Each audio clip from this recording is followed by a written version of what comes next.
Right? Notice that, okay, this example 4 says write the first 6 terms. It tells us that the first term is going to start with A0, not A1. A0 is 1, A1 is 1, and then we're going to define a term in the sequence with a subscript of k, and we're going to say that AK will equal AK minus 2 plus AK minus 1. But just try to imagine, we always get confused about these subscripts, right?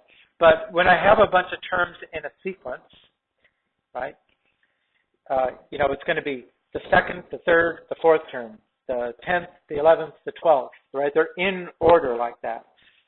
If one term is the nth term, then the term that went before it would be the n minus 1 term. The term that comes after it is the n plus 1 term, right? This is just a way of referring to the order. Which number is it in the order of the sequence? So when we use the subscript of k, and we define the kth term by the kth minus 2 term, then where am I going to find the k minus 2 term? If I know where the k term is, then where would the k minus 2 term be relative to it? 2 before it, right? And k minus 1 would be the one that's 1 before it, right?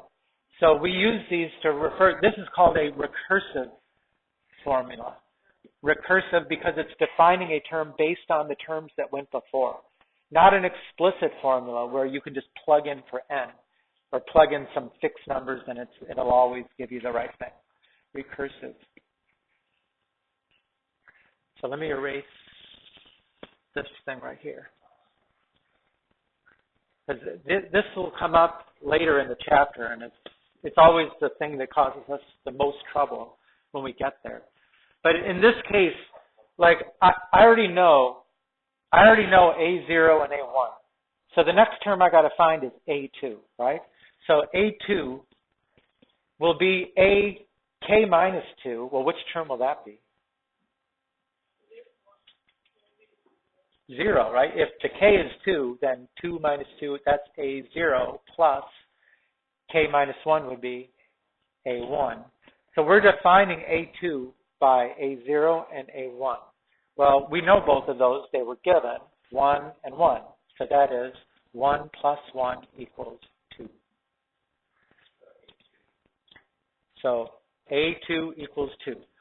All right, A3 will be A1 plus A2, right? The term that's 2 before it plus the term that's 1 before it. Okay, well, the A1 is here, that's 1. The A2 we just calculated, that's 2. So A3 equals 3. Okay, A4. A4 should be A2 plus A3. Okay, but A2 we calculated on our first step, that was 2. And A3 we calculated on the next one, that's 3. So that is 5. Okay, let's do 2 more. A5, what is A5?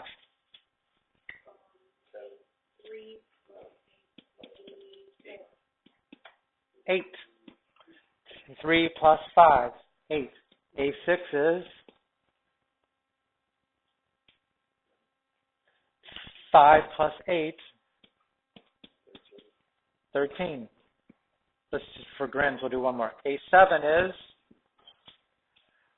8 plus 13, right? It's always the 2 terms that went before. Just add them up.